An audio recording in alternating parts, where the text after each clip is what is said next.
હું સન્માનિત તારો છું. હું પૃથ્વી પરના જીવોનો દાતા છું. હું પૃથ્વી કરતાં લગભગ 13 લાખ ગણો મોટો છું. મારી ફરતે જો એક ચક્કર લગાવવો હોય તો 1000 કિલોના વ્યક્તિ ચાલતા વિમાનમાં બેસીને ફરીએ તો 107 વર્ષ નીકળી જાય.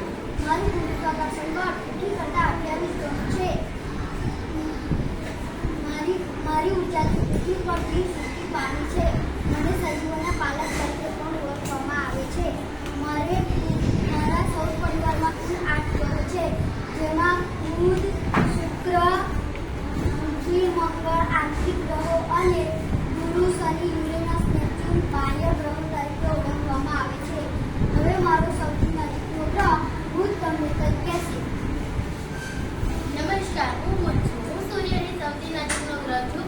હું પીળાશ પડતા રંગનો છું. મારી પર વાતાવરણીય ઉપદ્રવ નથી. હું તમને સૂર્યોદય પહેલા અને સૂર્યોદય બાદ થોડા સમય આકાશમાં દેખાઉં છું. નમસ્કાર, હું શુક્ર છું. હું સૌપરિવારનો સૌથી ચમકતો ગ્રહ છું. હું કદ અને વજનમાં પૃથ્વી જેટલો જ છું. જાણે પૃથ્વીનો જોડ્યો ભાઈ. હું જળકાળમાં ચંદ્રને મળતો આવું છું. મને એક પણ ઉપગ્રહ નથી. મારા પછી પૃથ્વી તમને કંઈ કહેશે. નમસ્કાર, હું પૃથ્વી, શુક્ર અને મંગળની વચ્ચે મારો સ્થાન છે.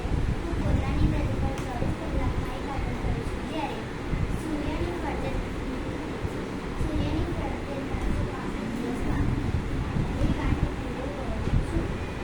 મારો ઉપગ્રહ ચંદ્ર છે. મારા પછી મંગળ કંઈ કહેશે. નમસ્તે, હું મંગળ છું. હું લાલ રંગનો ચમકતો ગ્રહ છું. મારા ઉપર આછું વાતાવરણ છે.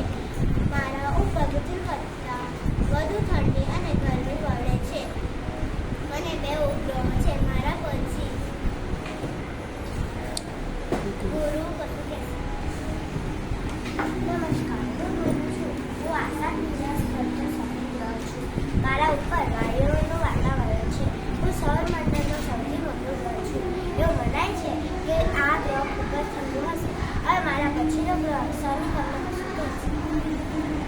નમસ્તે, હું સૌર પરિવારમાં ગુરુ અને યુરેનસથી હું વચ્ચે આવેલો છું. હું ગુરુ પછીનો મોટો ગ્રહ છું. હું લીલા રંગનો તેજસ્વી વલયોથી સુંદર લાગુ છું.